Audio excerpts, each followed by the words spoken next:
This is the original podcast edition of The Guild of the Cowry Catchers by Abigail Hilton, now part of the complete Pirates of Wefrevane series. The books are available as audiobooks, ebooks, and paperbacks. This podcast originally aired from 2010 to 2014. Stick around after the story for commentary from me, the author, more than a decade later.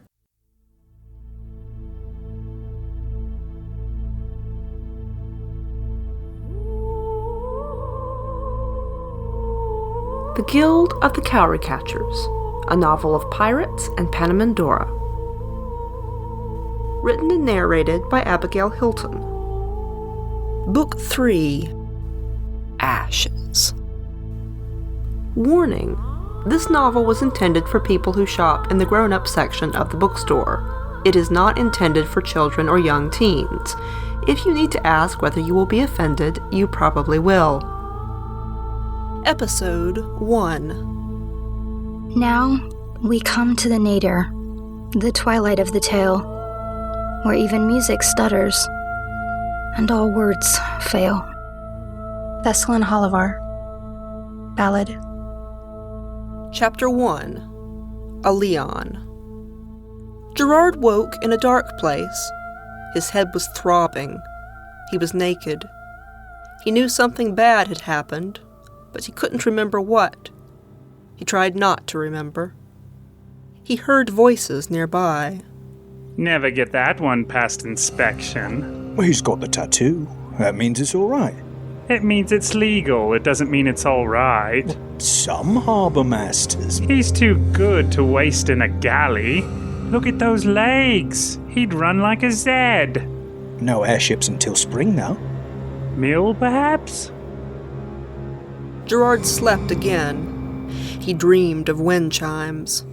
The noise they made was like weeping. He woke with someone shaking him. You've got to eat, Black Boots. He saw light, a tiny candle.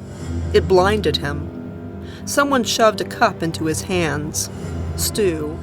He started to put it down, but something slapped him in the back of the head. Not hard, but it hurt. He had a bruise back there. Spider bite? No, that was longer ago. This happened more recently, when... A horrible thing, don't remember. Eat. Gerard drank the stew.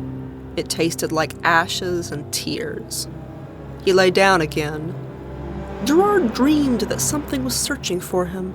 Something terrible, and it hurt his head, and it made the muscles in his eyes twitch.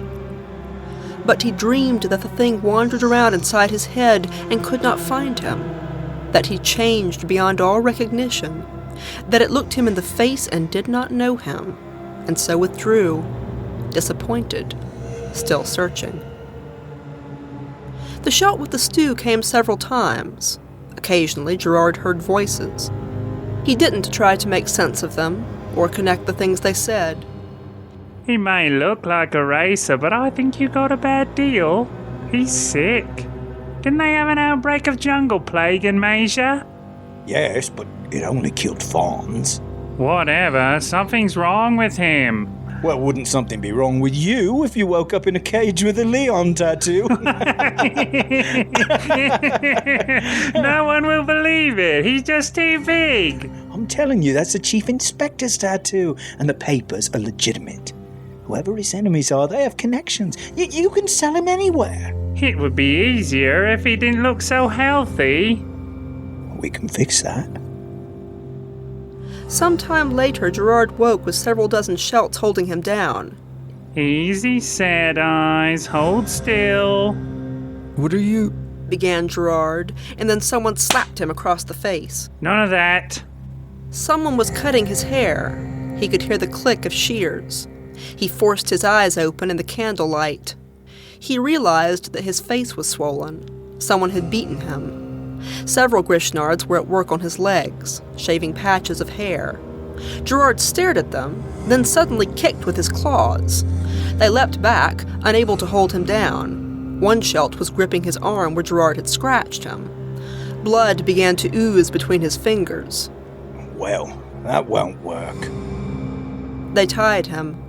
They hardly ever spoke to him, not directly. Gerard didn't care what they did, but he didn't like sharp pain. It woke him up too much, brought the world into focus. He wanted to sleep, just sleep. They shaved his head, nicking him frequently. They shaved his legs and flanks in random patches so that he looked mangy. Then they cut his claws. They cut deep, to the quick, and wrapped his paws in rags soaked in alcohol. It hurt terribly. They let him scream, but whenever he tried to talk, they hit him. None of that, Boots. You're a Leon now, and we don't want any of your mouth. Keep it shut unless you want us to cut out your tongue. My name is Gerard. He thought, with the first flare of real anger in, what, days? Months? Wind chimes. I don't remember.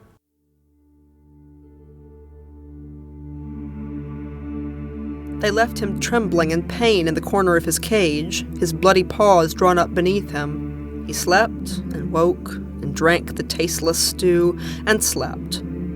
Some time later, a Grishnard came, wearing plain, sturdy clothes. He looked at Gerard, poked him, opened his mouth, and then took him away on the end of a chain. They tied his hands and put a hobble on his feet. They didn't give him any clothes. The clink of the chain reminded Gerard of something. Bells? No. Chimes. He staggered in the doorway of the building. It was night, but the cool evening air smelled of the sea, reminded him of a foggy dawn, a twisted harp. Gerard retched, choking on bile and tears. The strange Grishnard pulled at his chain. The one who'd been feeding him talked rapidly. He's a bit temperamental, just takes an occasional touch of the whip, but he's strong. Look at him, very strong. And very big. Said the new Grishnard sarcastically. Huge, in fact. For a Leon. Yes, amazing, isn't it? Would you like to look at his papers again? You're getting an amazing bargain. You're lucky to even sell him. Give him a smack for me. I want him out of the street and into my cart. They loaded him into some sort of box on the back of a cart. Gerard watched the lights of the buildings pass and wondered which island he was on. He didn't really care. He just wondered. They rode for a long time, and Gerard fell asleep. When they brought him out of the box, Gerard found he was in the high mountains, beside a river. A mill sat on the river, and he was to turn a windlass that operated part of its machinery. I must be on Haplag. The large, fertile island produced much of Wefravain's grain. They unchained another shelt before chaining Gerard to the windlass. The previous slave was some sort of fawn. Gerard couldn't tell what kind because he was nearly hairless or featherless, with parasites and poor nutrition. He'd also been blinded. The ruined sockets of his eyes turned towards the noise of Gerard's entrance. His head jerked around like a beast, sniffing. He never tried to speak as they unchained him and led him away.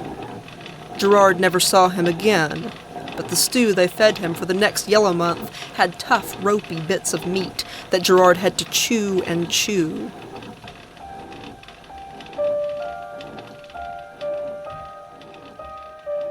He turned the windlass. He walked when they said walk, and he stopped when they said stop. He supposed he saw the same shelts come and go each day in the mill, but he did not try to memorize their faces, couldn't have picked them out of a crowd. He tried to speak once, to tell them that sand had fallen into the mill with the grain. They beat him. He stopped speaking to them. His claws grew again. He understood now why the slavers hadn't truly declawed him, hadn't cut his toes off at the first digit, as he'd seen done to some house slaves. He needed his claws for traction on the stone floor. His hair and fur grew, but not as thick or glossy as before. He finally saw the tattoo on his right shoulder, the mark of a Leon, a lion shelt, inspected and declared to be non-Grishnard and suitable for slave labor. At night, they lengthened the chains on his wrists, which ran through the eyelets of the beam he pushed. The chains could be made long enough for him to lie down. He received one blanket.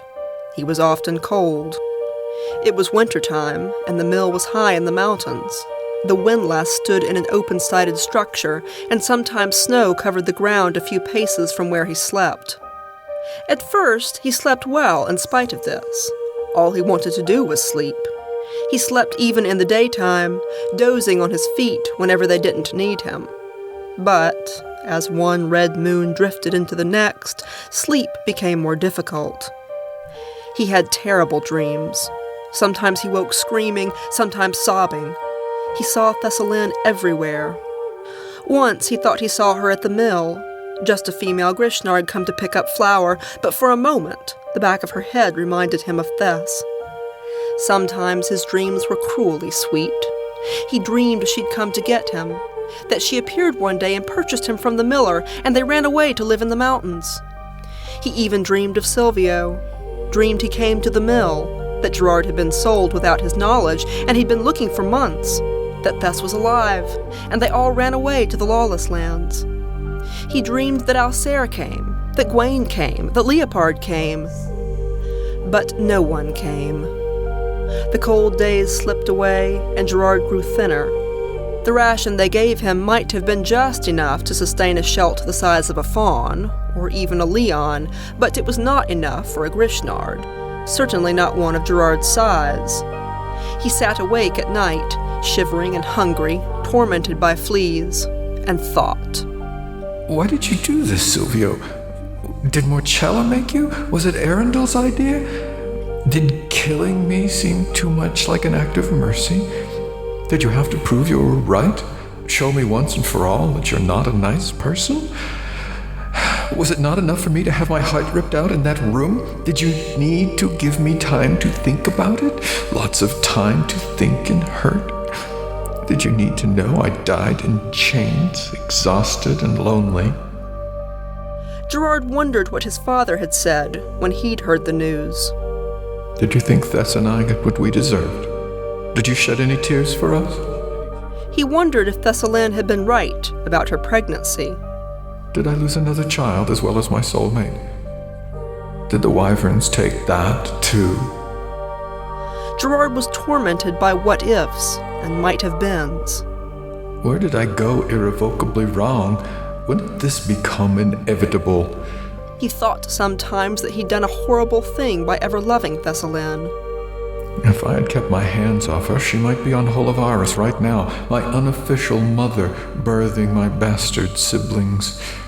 She would be alive, and so would her children, and Alcere and I would be in our rightful places.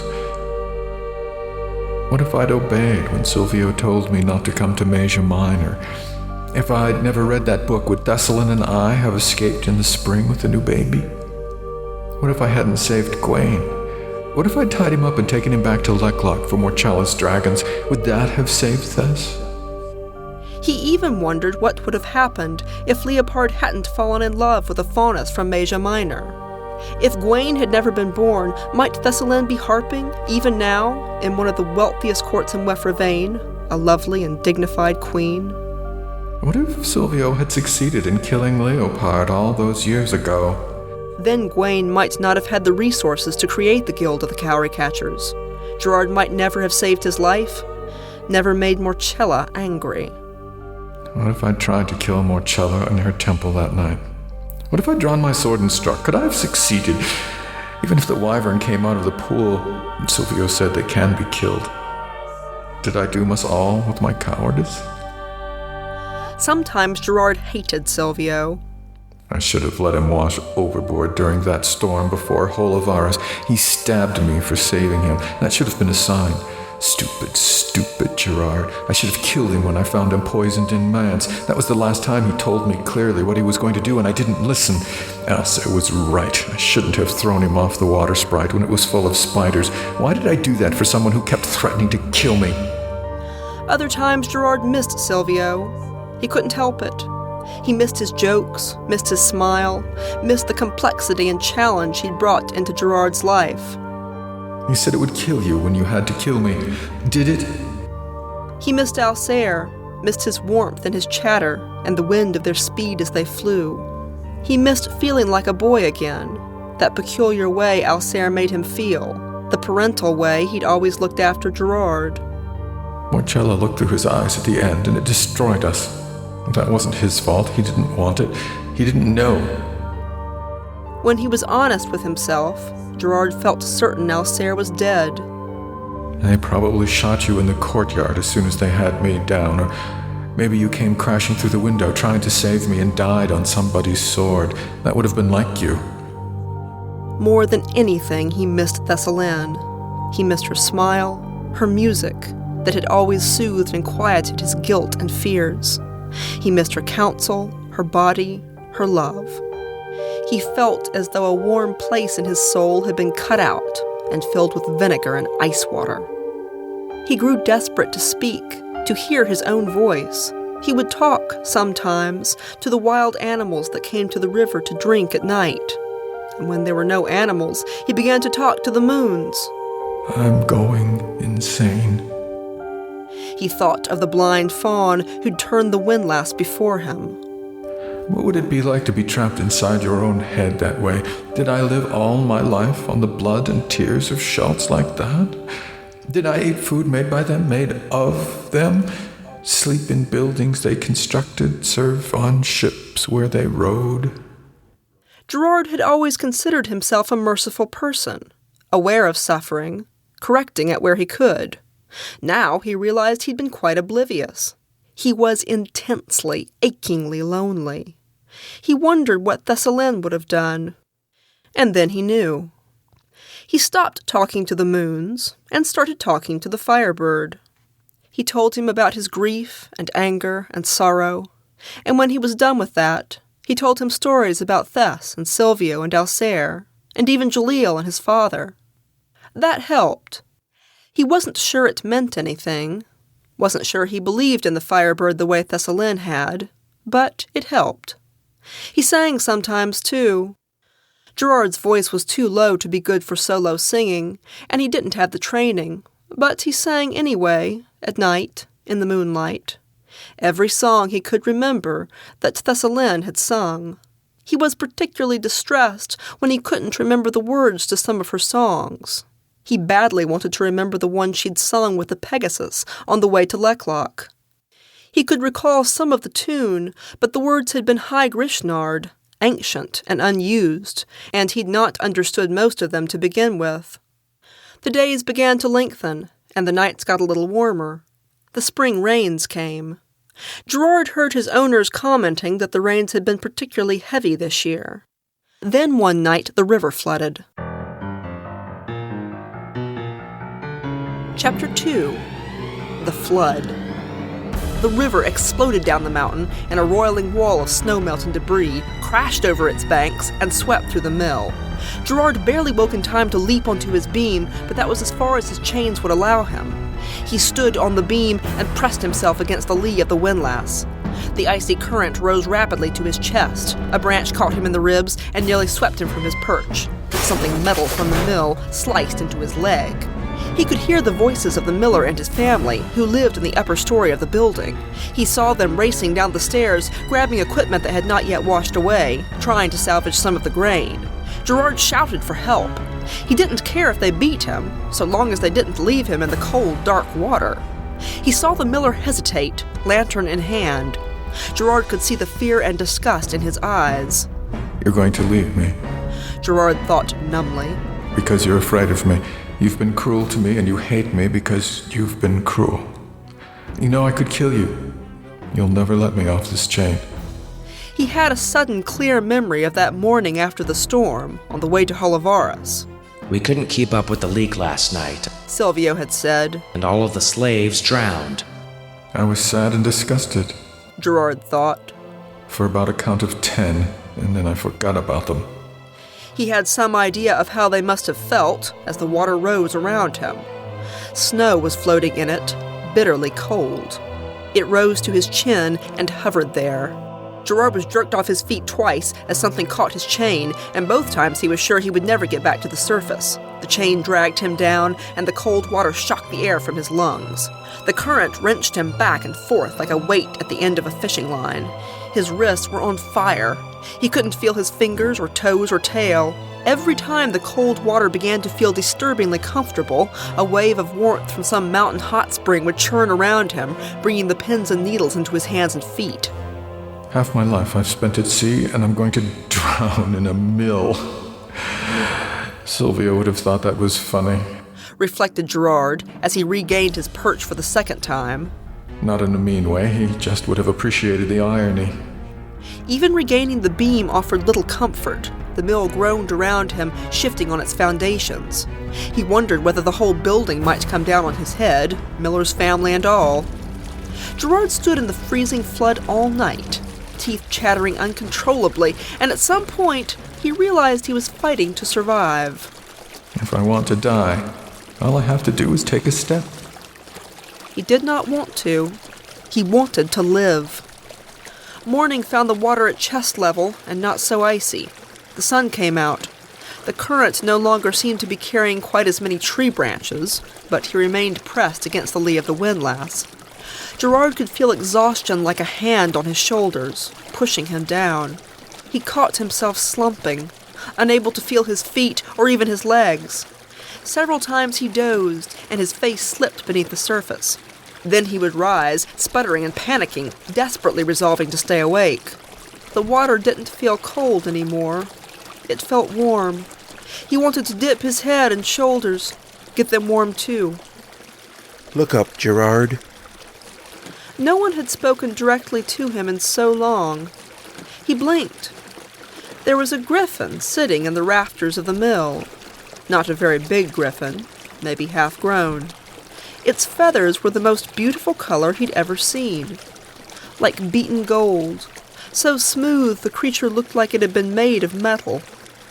It seemed faintly luminous amid the rafters. Where did you come from? The griffin shook its feathers. From far away, although I used to live here. You've been calling me. I'm hallucinating. Thought Gerard, but it was more pleasant than thoughts of drowning. I don't think I have. I don't even know your name. Phoenix, said the griffin. Can you get me out of the water, Phoenix? The griffin didn't answer him. Gerard hadn't entirely expected it to. Instead, the creature dropped down gently on its golden wings, and Gerard was sure then that he was dreaming, because the griffin seemed to melt into him. He felt warm all over, as though he had a flame in his chest. He could feel his fingers and toes, his tail, everything. And he remembered the words to Thessalin's song about the Pegasus. He sang them quietly to himself until evening, when the water finally receded.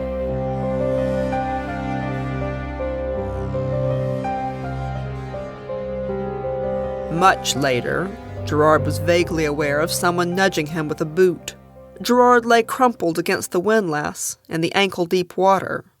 The miller gave a startled hiss as Gerard moved. Wyverns and waterspouts. It's alive. It's alive. Agreed Gerard in his head. I'm alive. I'm alive. I'm alive. But he was not well. The miller's wife tended him, and seemed surprised that he didn't have frostbite. However, he was bruised all over. One of his wrists might be broken, and he had a gaping wound in his flank where some bit of debris had cut him. By dawn of the next day, Gerard was feverish. He lay in the blankets they'd given him and shivered while Grischnards worked to clean up the mill. He was no better the next day, drifting in and out of consciousness. He saw Thessaline walking around the mill house, and he was hurt that she wouldn't speak to him, not even she, now that he was a slave. He saw Silvio wearing his white sulky leather hat and bright blue wool. He tried to speak to Gerard, but no words came out, only the sound of wind chimes. Gerard's dreams grew nightmarish. He could no longer distinguish what was real. He felt dreadfully cold all the time, although he heard voices murmuring that he was burning with fever. In one of his more lucid moments, he thought, They'll give me to the pots now because I can't turn the windlass. That'll be the first month's meal for the next slave.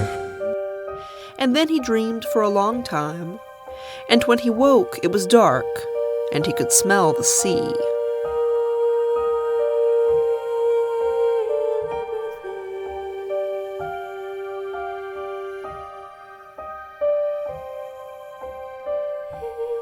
Chapter 3. Dakar. Gerard woke to the familiar motion of a ship. He was lying in a hammock. He could hear voices. If you can make something of this one. He wasn't expensive, so not much wasted in any case. If he's a Leon, then I'm a Hydra, but it keeps the price down, eh? He's got wonderful arms for rowing. Gerard saw a shadow bending over him. In the dim light of the swinging lantern, he made out a girl's face. That surprised him. Light brown skin, dark eyes, black hair, probably in her 20s. She looked at him minutely. You're Gerard Holivar. Her voice was utterly emotionless. Gerard felt a moment of panic. He'd grown almost comfortable in his anonymity. Was this some Shelt he'd wronged? Some relative of one of those Grishnard prisoners he'd killed so long ago on the foam? A friend of resistance workers? A friend of one of those countless fawns who died on Meja Minor, and, for all Gerard knew, all over Wefravain? Was she even a Grishnard? He couldn't tell from where he lay. Her skin was the right color, but Gazimel had skin that shade too. The girl looked at him. Her face was difficult to read. Curious, maybe. She didn't look angry or excited. Gerard started to relax. He risked words. Where am I? The Mantis. She said at once. We're an escort for merchant ships. Gerard thought about that. It felt amazing to speak, and to be spoken to and not hit. You're very sick. As if to illustrate this, Gerard began to cough, a thick, bubbly sound. Who are you? He managed between hacking. Ship's healer, said the girl. Gerard stared at her. I'm new, she added, as though that explained things. I've never met a female ship's healer. He tried to sound friendly, although his voice felt like an unfamiliar instrument. He didn't want to insult her. At this moment, he would say or do almost anything to retain her goodwill. She nodded. I don't think they would have hired me, except they were all too sick to argue. And then I got them well. Gerard thought of Basil's story, of how he'd met Silvio. Is the ship in quarantine? She nodded. In Merdent. You must be a good healer. Gerard felt like he was babbling, but he couldn't stop. He coughed again, nearly gagged. Rest. What's your name? She hesitated. Dark Heart. Gerard was taken aback. That's what your mother called you? She looked at him, her face a perfect blank, and didn't answer. Gerard felt himself bristle, but her eyes weren't especially dilated, and the pupils weren't ragged. Finally, she said, The sailors didn't like that name. I should think not. A female aboard who calls herself Dark Heart. They shortened it to Dakar. I like that better. He could have kicked himself.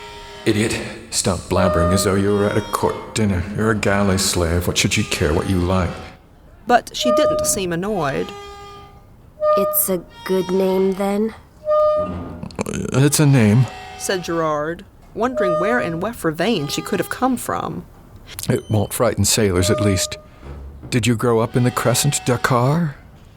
She thought for a moment and nodded. Something else occurred to him. She looked like a young adult, and yet... Dakar, how old are you? She just looked at him, that perfectly blank expression. Then she walked away.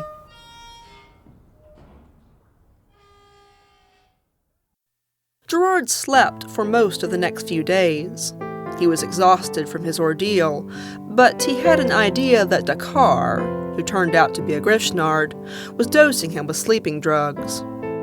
The room he occupied contained a dozen hammocks and places to hang several more. It included her little dispensary, and Gerard was pretty sure that she slept somewhere in the back. He had no sense of day or night, because the infirmary was below decks and windowless. Gerard was dimly aware of other Shelts coming and going, sometimes occupying the hammocks for brief periods. As time passed, he slept less, and Dakar gave him less medicine. She fed him well, and eventually let him get up and walk around the room. He was wobbly, but improving. She rarely initiated conversation, but she never scolded or hit him for doing so. Sometimes she even responded. Gerard wondered whether she was a prostitute. He could not imagine an unconnected, unprotected female remaining unmolested on the average Grishnard ship. She was beautiful in her way. Mountain Grishnard ancestry, he thought. Her black hair had the sheen of a raven's wing, and her black eyes in certain lights seemed to show the same dark rainbow, like colors in an oil slick on water. She didn't dress like a prostitute, nor did she act like one. Gerard concluded that she must have become the mistress of the ship's captain, or at least of some important person aboard. That would give her protection and legitimacy. He thought this until one day when a Grishnard sailor came into the infirmary for an injury he'd supposedly received after falling from a spar onto the deck. He came in and shut the door, then took off his clothes. Gerard was watching from his hammock. I don't think you're badly hurt, said Dakar. Oh, I'm hurt. He crooned. I'm aching. Here, Black Eyes, let me show you. He placed her hand on his crotch. Gerard could see the pink tip of his erection beginning to show through the fur. Dakar didn't pull away. She looked puzzled. I think you're all right. I'm more than all right. He pulled her into his arms and kissed her. She struggled then. What are you doing? Stop that. Gerard hadn't been planning to interfere, certainly not if this was what she wanted. But he wasn't about to watch a rape. Hey! He shouted in his quarterdeck voice. He scrambled awkwardly out of his hammock. Get away from her, you sack of piss. I'll give you something to ache about. His outburst had the desired effect. The sailor whirled from Dakar to stare at him. You're that half-dead galley slave. His mouth twisted in a snarl. How dare you speak to me? Gerard had expected a beating. It might at least give Dakar time to get help or a weapon. Instead, she reached out and put a hand on the sailor's arm. He unhinged at the knees and dropped like a felled tree. Gerard stared at him, lying motionless on the floor. Dakar looked down at the sailor as though he were a strange and mildly interesting fungus. She nudged him with a paw. He was going to hurt me, wasn't he? Gerard nodded, still staring. She looked up at him. Were you trying to protect me? Well, yes. Why? Gerard wasn't sure what to say. I don't like seeing anyone hurt. But I work for this ship, and they'll hurt you. The galley slaves don't usually live more than a year. Gerard looked down at the planks. Nevertheless. She thought for a moment. Thank you. You're welcome. Don't do it again, though. She dragged the sailor out of the room. Gerard had no idea whether he was dead or unconscious, but he never saw the sailor again. He asked Dakar several times what she'd done to make him collapse, but she never answered. Any healer would have access to poison, so he concluded that she must have stabbed her would-be rapist with some kind of poisoned dart or needle. Gerard didn't know much about poison, and he supposed that anything was possible. Still, it had been an extraordinary performance. No wonder no one bothers her. Dakar came in one day and gave him some clothes. Just basic sailcloth, but they'd obviously been retailored to fit. Gerard hadn't worn clothes in so long, he'd almost forgotten what it felt like. Less vulnerable. He reflected ruefully that if, in his past life, he'd been put under the care of a female healer, naked, with his fur mangy and thin and full of fleas, he'd have felt dreadfully embarrassed. He even thought she'd bathed him with flea soap at the beginning, when he was mostly unconscious, and it never occurred to him to be embarrassed until she gave him clothes. He was spending a great deal more time on his feet and beginning to have some sense of day and night, even without the sun, because Dakar kept regular hours. He was still wearing a splint on his wrist, but he was well enough to become bored, so he cleaned the dispensary. He swept the floor and dusted the shelves of bottles. He scrubbed the counters. Dakar seemed pleased and mildly amused by this. Sometimes she gave him minerals or plants to grind or cut. He would have hauled water and fetched her meals, but she wouldn't let him leave the room. Although she dressed in black, Dakar liked colorful things almost as much as Silvio had. She owned a collection of colorful rocks, which she occasionally took out and spread along her countertop to admire. Gerard knew for a fact that she always carried at least one of the brightly colored stones in her pocket. She also kept an array of bizarre trinkets dangling from the hooks above her counters. Dried purple seahorses, bits of silk, feathers, dried flowers, dried reef fish, shells. As far as Gerard could tell, these had no medicinal value, although he fancied that the sailors thought so, and this probably added to her mystique. Most of the sailors were clearly in awe and fear of her. However, even Dakar could not do entirely as she pleased forever. One day, a Schelt who was obviously some sort of ship's officer came in and looked at Gerard. He was arguing with Dakar, even as they stepped through the door. We can get you an assistant if that's what you want, but this one isn't it. Look at him. He's made for rowing. He got a better look at Gerard and shook his head. You don't even keep him hobbled. Dakar, that's dangerous. Do you even know what dangerous means, girl? We'll get you another helper. You've done splendidly getting this one well, and now I'm taking him to do what we bought him for. He stripped Gerard, tied him, and led him away. Gerard watched Dakar's face. He couldn't tell what she was thinking. He wanted to say, "Thank you for keeping me here so long. Thank you for trying to keep me longer." But he was afraid to speak with the officer present. Just before they stepped out the door, Gerard heard Dakar mutter under her breath, "Dangerous means me."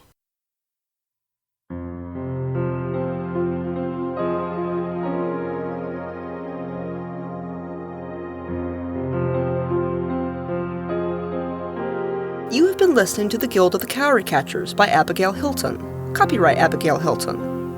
Cowry Catchers is an illustrated podcast. Artwork for this episode was created by Sarah Cloutier and Jason Cavella. To view these illustrations and to learn more about this world and its author, visit the website at www.cowrycatchers.com. This podcast included the vocal talents of Nathan Lowell as Gerard, Kimmy Alexander as Thessalin, Rish Outfield, and Big Anklevich as Slavers, Lance Schonberg, as the Miller, Craig Robertson, as the Firebird, R.E. Chambliss, as Dakar, Barry J. Northern, as Rule, Hugh J. O'Donnell, as a lecherous sailor. Special thanks goes to Brian Lincoln, Charlie Blanchard, and Alex Thomaser for helping with the first pass audio editing for this book. Sound effects for this podcast were provided by SoundSnap, the Free Sound Project, and Sound Dogs. The intro music for this podcast was Grace by Beth Quist. The outro music is Everywhere, also by Beth Quist. Both were licensed with permission from Magnatune.net. Music for Book 3 of Cowry Catchers included selections from Digital Juice at digitaljuice.com and Kevin MacLeod at incompetech.com. It also included additional music from Beth Quist, Diana Rowan, and Jamie Saber, all from Magnatune.net. All music was licensed and used according to the terms of the websites. This is a standard copyright now. This podcast is provided for your personal enjoyment only. You can download and archive the episodes for your personal use. You may not re-upload, mirror, or publicly redistribute the audio files, nor can you alter, remix, or create derivative works. Hope you enjoyed the story. Dancing, dancing on the alpine waters.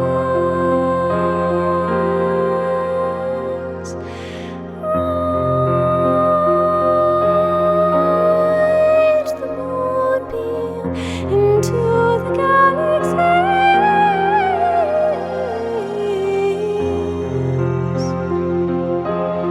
Second star to the left and straight on and straight on and straight on till when I find yours.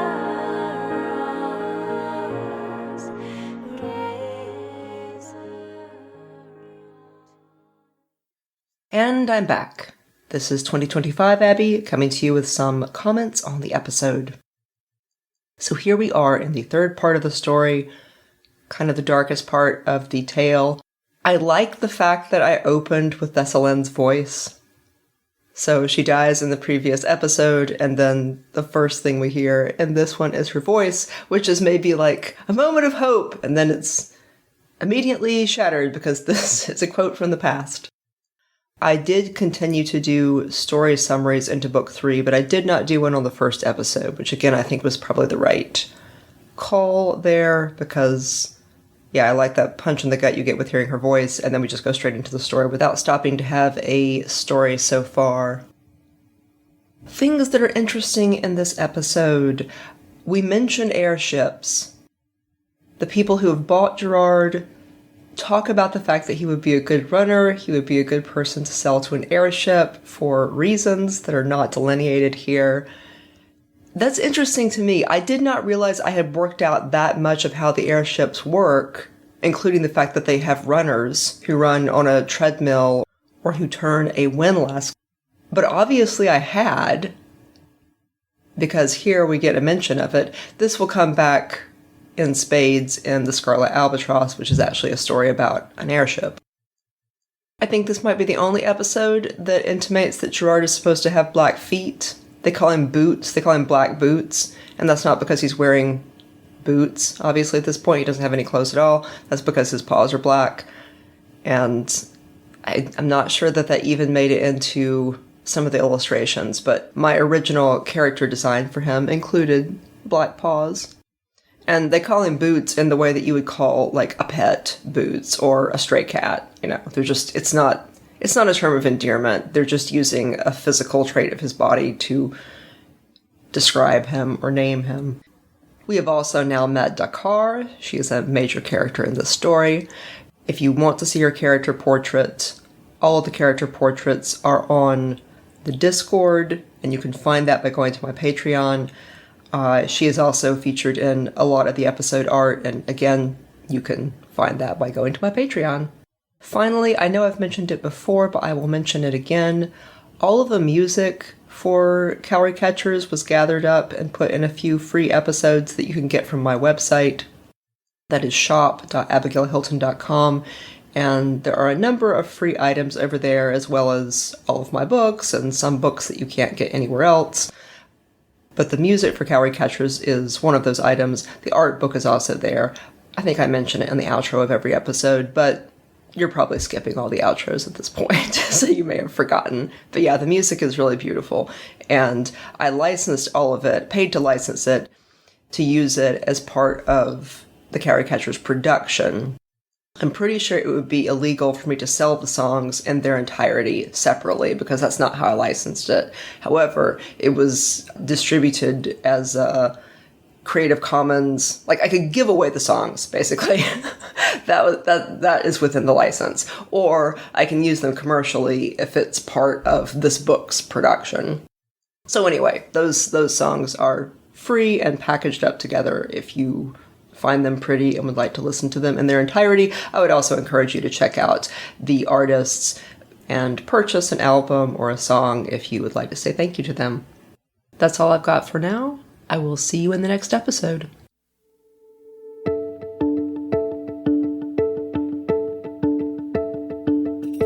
This is Abigail Hilton, and you have been listening to the Pirates of Wefravain saga.